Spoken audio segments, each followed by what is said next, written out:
It was a thing of beauty in absolutely torrid conditions. 12 points to 8. Relief at last. Tigers fans are the ones I'm happy for tonight, Gus. Yeah, it was a long run of outs. I can imagine how excited everyone was at finally winning a game. The trouble is you've got to have a long run of outs to feel that feeling, don't you? Mm. But I've been saying here for a few weeks, they're close. They're not far away. There's a really good team here. And if they win one, I'm quite confident they're going to win a few. They've been in games and, you know, losing can become a habit, just like winning.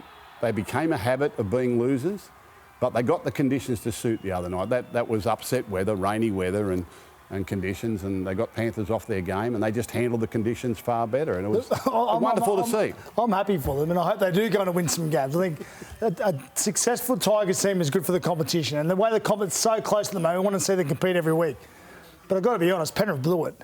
Penrith dropped the ball over the line twice. Like, they had to score one of those tries and they win the game. Enjoy it.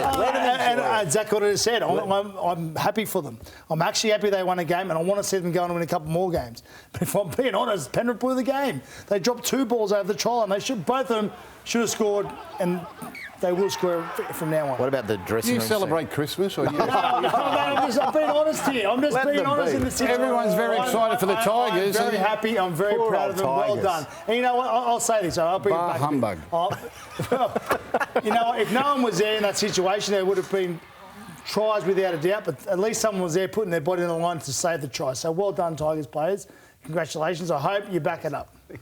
I've got a good mate of mine who loves the Tigers. That's right. His favourite team. I get stuck in him all the time about it. A couple of players there proving their worth too. Api Coruscant for you, Gal, is he a must-have in the Blues 17? No, Freddie will make that decision. For me, probably not a must-have, but I would have him. I've said all along, I think at Origin level, I think you need 2 hookers. I think it's too much to allow just one genuine hooker on the field and expecting to make 50, 60 tucks and expect him to still be a threat in attack. So I do like Cook and Coruscant in the Origin side. Obviously, you got talk of Nico Hines and other players in that 14 role, but I would have him in the side, yes.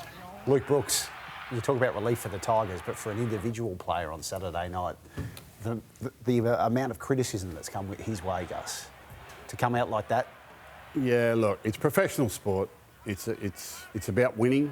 It's about the W's, and he just hasn't had enough of him, has he?